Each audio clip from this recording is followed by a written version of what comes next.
can continue from there. All right, today is 5th May, and we are going to continue our SBA internal report training. Mr. Cherubim is our trainer from Central Region, a member of Ghana National Association of ICT Teachers. And please show your screen and take us through. We'll continue yesterday. Let's see. Mr. Peter, were you able to do it on your laptop? What we did yesterday? Mr. Peter, were you able to do it on your laptop? Yeah, sorry, yesterday I was not on, yesterday I couldn't get, I had some emergency. Send a video tutorials to you as well. I think you watched. Yeah, that was a graphic design. I've not received the video tutorials on the, are you part of the SBA? Yes. Then please kindly go to monthly subscribers group. The video is there, please. Okay, I think it seems you've not added me to that group yet, because I'll cross check. Okay. Mr. Emmanuel, good morning. Mr. Emma, good morning. Good morning, sir. Yeah, how are you? I'm fine, and you? I'm good. Yesterday I think you were here. Yeah, I was here. Are you doing it on your laptop? I have done it, but I have a problem with my network, so I watch the lessons on my phone and then I'll do the actual work on my laptop. So I've done it. So for now, you've not done it. I've done that one. Good. What we did yesterday, I've done it. Okay, thanks. Are you joining us with your? What do you call it? Right now, my laptop is here with me, but I'm using the phone. To join us, the phone to join us. Okay. Let's try and install the Zoom on our laptops so that we can. Right now I'm using the. I'm listening. I was saying I have a problem with my laptop. The network is giving me some problem. Okay. So I'm using the phone to watch whatever is going on, and then I'll do the actual work on the laptop.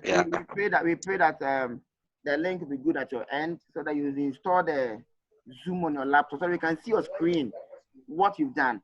So as you can see on your screen, our trainer has shown us what he was doing. Okay. Yesterday with us. Yeah. So yesterday, okay. So quickly, please, the noise. So quickly, he will take us through. But yesterday, I realized something. He was giving us formulas concerning the serial numbers. Formulas. I want to, Mr. Cherubim, please, can you click on serial number 1? Let me see what will happen or appear in the formula bar. Click on serial number 1. I can see formulas. I wanted to ask, why didn't we type 1, 2, select the 2 numbers, hold hold and drag down to auto-generate the numbers.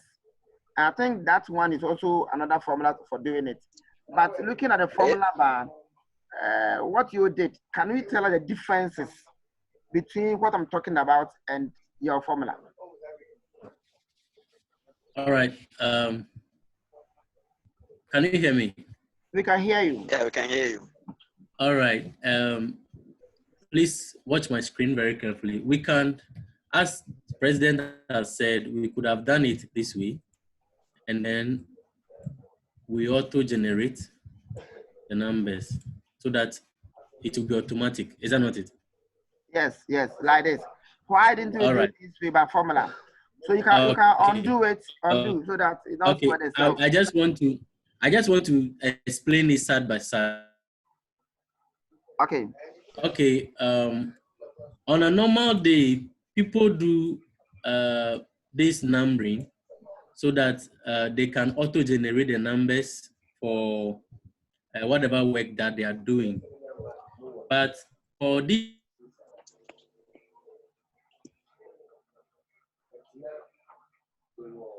in a real world, a name like this, maybe it's Anand, maybe might have left the school after the name has been entered into the school database.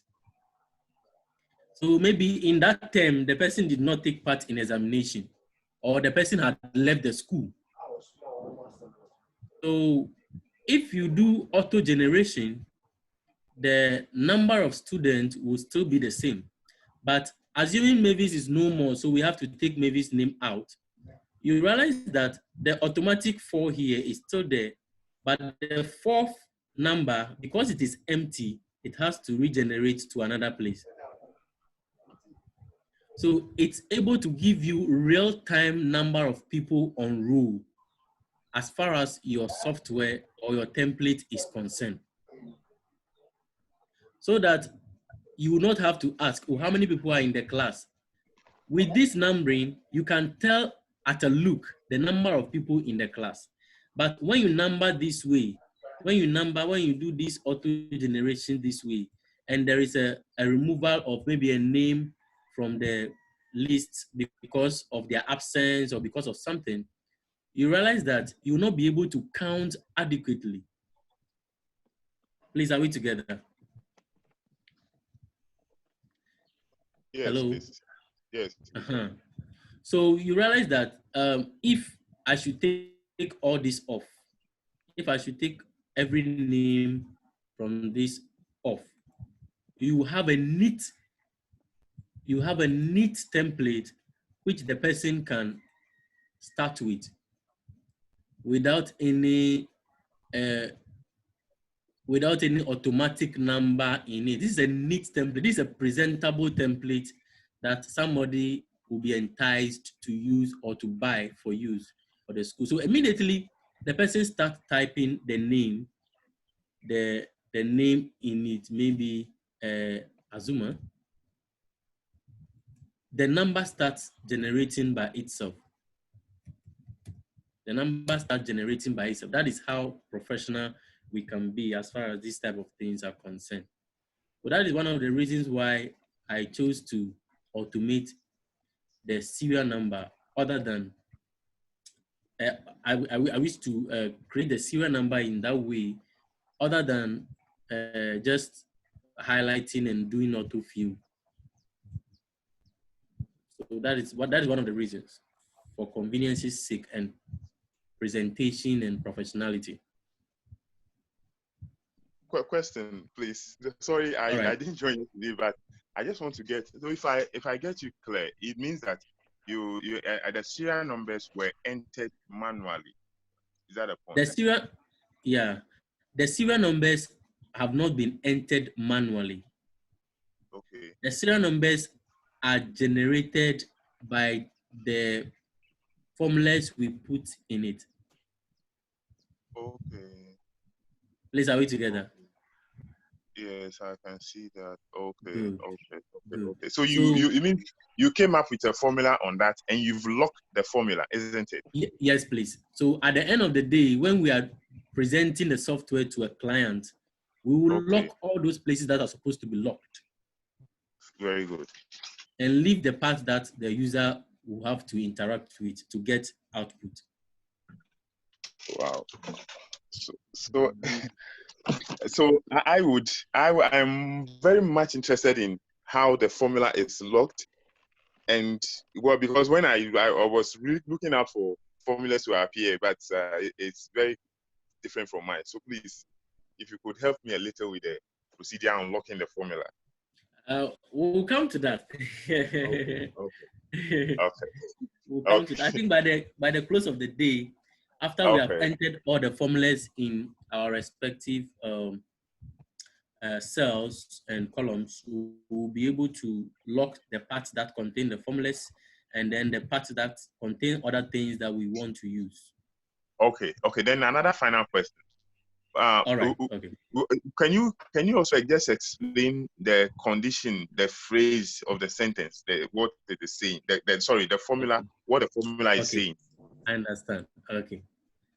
The formula is saying that if this cell A3, if cell A3, yes. We are writing the formula for cell A3. Yeah. So cell A3 is equal to, okay. Now this is cell B3. Yeah. Okay. It's saying that if B3, yeah, If B3 is empty, we use double quotations for empty cells. Okay. If B3 is empty, then cell A3 should be empty. If B3 is not empty, then count B3, the number of letters or values, letters or labels in B3, count it and put it there for me. So it is counting B3. So counter A. So count alphabet or count labels in B3. So when it counted it, the first one it has counted, that is 1. You are only counting one cell, so it gave you 1. When you come to A4, okay? When you come to A4, it's saying that it should count from B3 to A4. So it is counting B3 and B4, and then tell me the number of items in these two cells and put it here. So it's logic.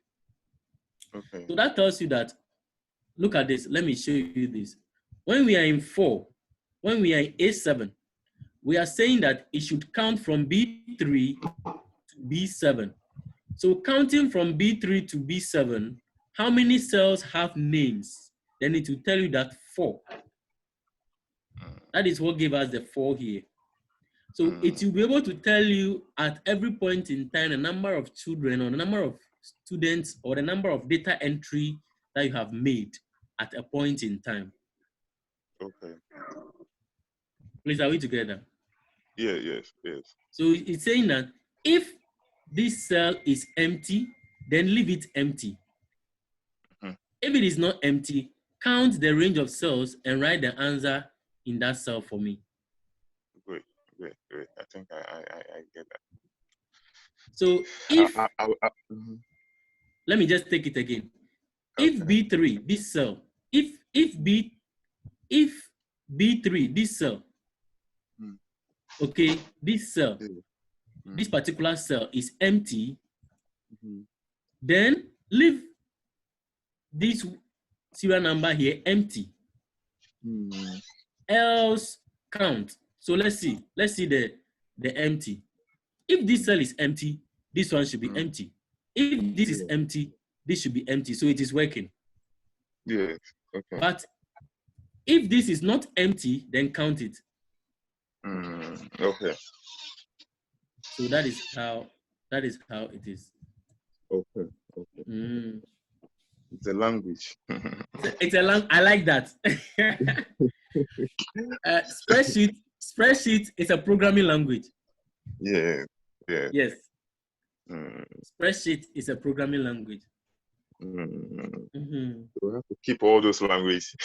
And in fact, I really like this lesson because over the years I've tried to come up with an SBA like this. I have it, but if you open it, all the formulas are there raw. So when I log on, I just saw that, wow, I think it's more professional. It's powerful. We are going to create something powerful that I think you would ever see, like something real. Yeah. If not, we are just using the spreadsheet programming language to help us create this SBA stuff. And it is very tight. You will love it. And it demands creativity and constant practice. You appreciate it. In the absence of any further questions, I will just wait. I have a question. Okay. Good morning, Mr. Shelby. Good morning, this sir. Is DJ. Oh, okay. DJ Cash. I was chatting on how to automate the other serial number. Yeah, okay. But I'm trying it. So I want you to help me to do that. So look at this. On a normal day, you would type B3. Okay, this is how you typed it. This is how you type the formula, isn't it? Please, can you see my screen? I can see it. I can see it now. Yeah. Can you see my screen? Yeah, I can see it. Okay. What have I highlighted?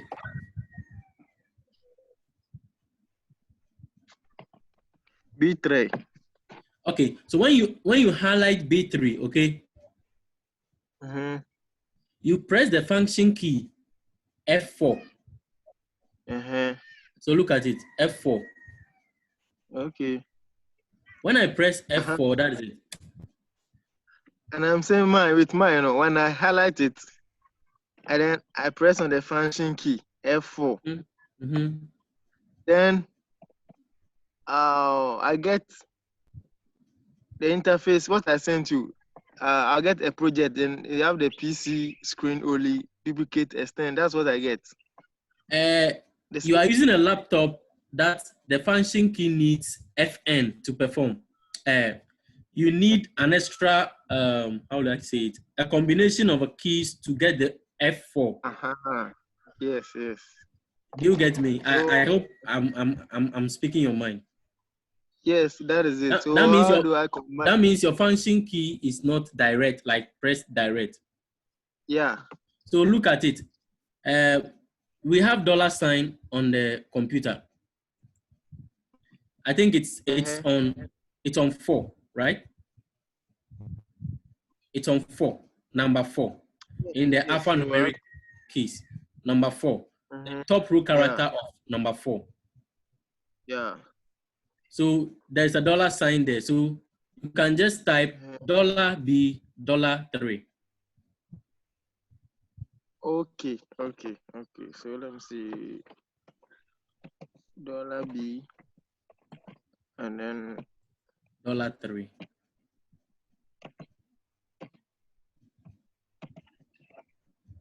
Okay, that's also another alternative. Thank you. Yeah. Because the FA. But once I did it, but I forget how I did it. I combined certain keys, but I forget it. Unless I know, I look at your keyboard, I will not be able to tell you what to do. Okay. Yeah, please, if you can, please explain the $B. I know there's something discrete there, but I just want to get it clear. The $B $3 hyphen this one is colon or hyphen colon 4 B4. Yeah. Right. Please, can you highlight that, please? All right, sir. I'll do that quickly. The reason why for the second serial number, I'm using the $B $sign in Excel language. It helps you to hold a particular cell so that you can tell a range of a cell counting from a particular cell. Because we are going to do autofill, I want to hold the first name in which the cell is. I want to hold that one, and then it will count from that one at every point in time.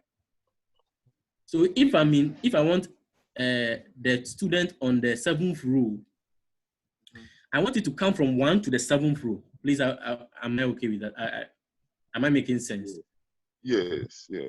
I want it to count from 1 to the 7th row. I want it to count from 1 to 11th. I want it to count from 1 to 40th person. That is why I'm holding the B3. The B3 is the cell in which the first name appears. So we are starting point. B3. Okay. That is my starting point.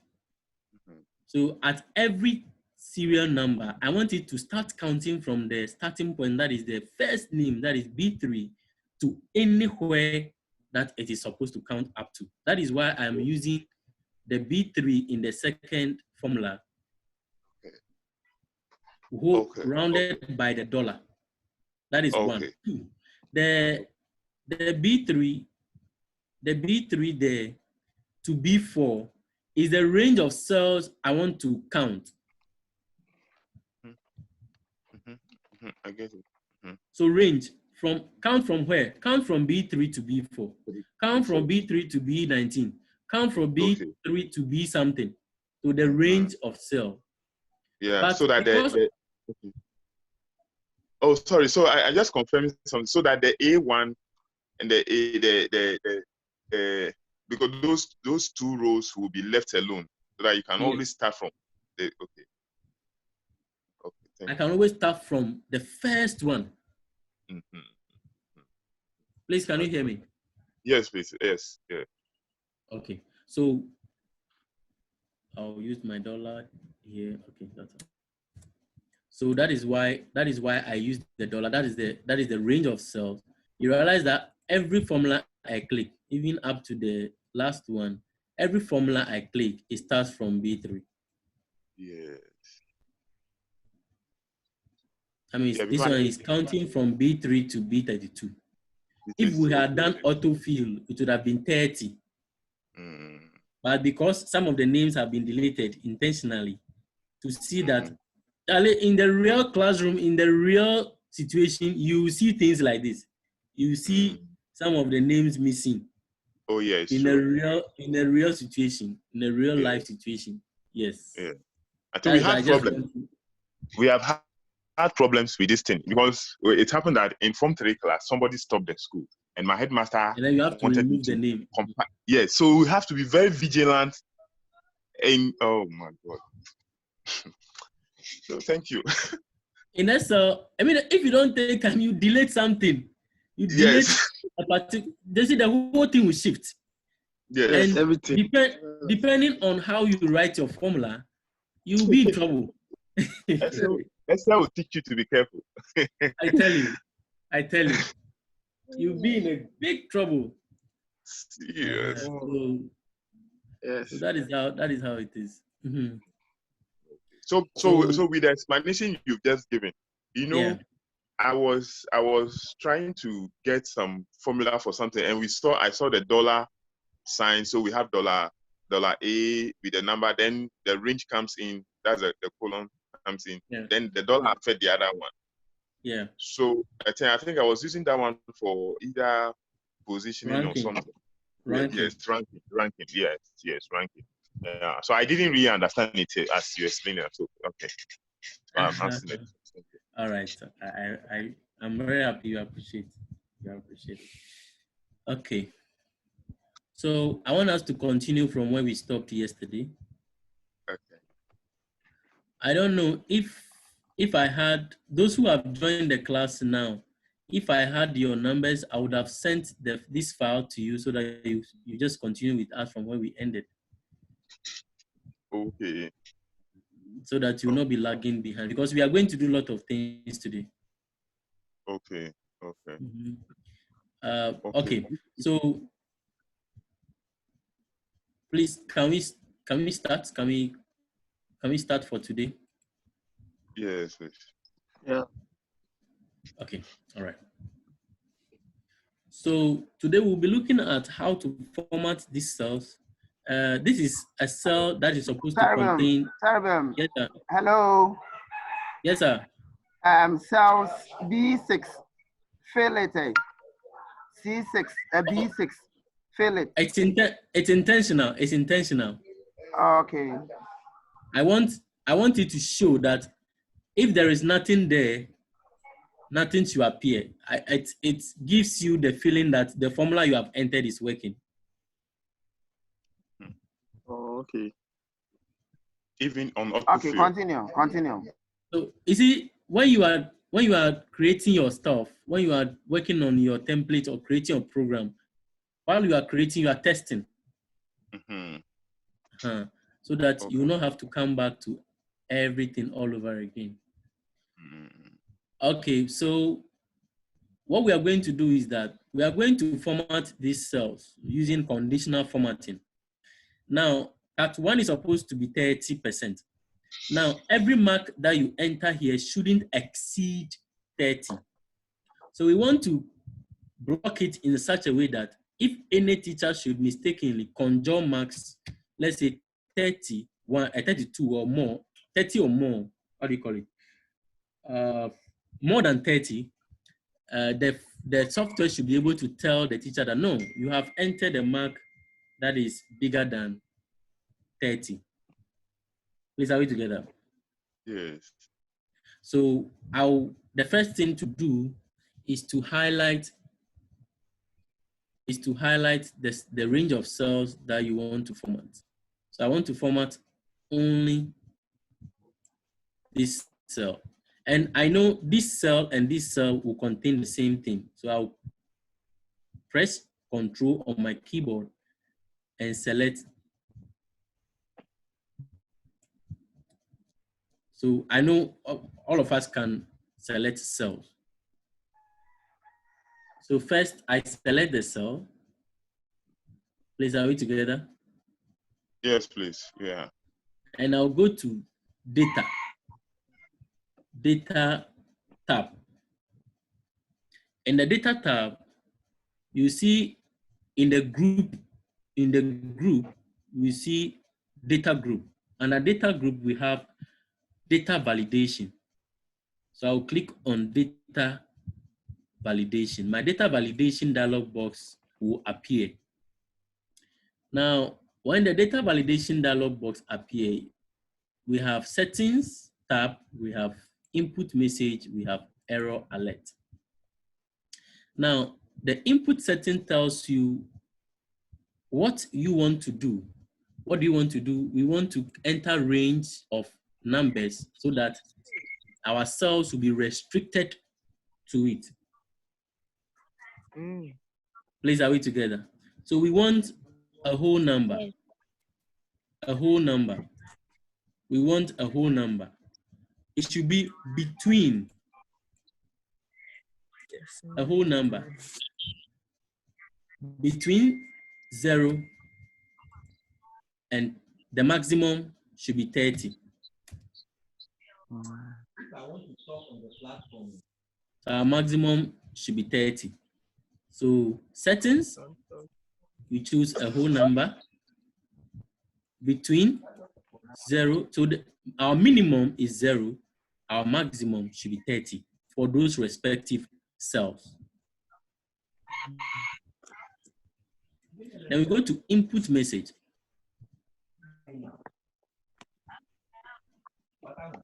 Input message.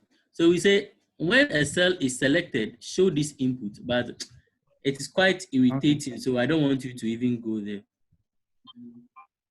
That one, when somebody mouse over a cell, there's an input message, but you can try your hands on that, but this is what I want to do. Error alert. The error alert should be stop. Stop. When you use warning, it warns the person, but stop restricts the person. So I will say input. I'll type the input error. Input error. What does the error say? You say, you'll be quite polite. Please enter. Sorry. Please enter values between 0 and 30. So you say, okay. So let's see. Let's see. So I'm entering 20. It has taken it. I've entered 12. It has taken it. Let me enter 31. Have you seen it? Yeah. Input Okay. error. Hold on. Please enter values between 0 and 30. Zero. So you say retry. If you enter, Hello. Please, can you take it once again for us? I just want you to see the reaction, then we'll go over it. Okay. So if I enter 30, it takes it. If I enter 30.5, it gives me an error, input error. Please enter values between 30 and between 0 and 30. Please, have you seen the reaction? We've seen it, but so let's take let's take it again. Okay, I'm taking it afresh with 40%. Okay, So the first thing you have to do is to highlight the range of cells you want to apply that let's break for conditional 10 seconds formatting. and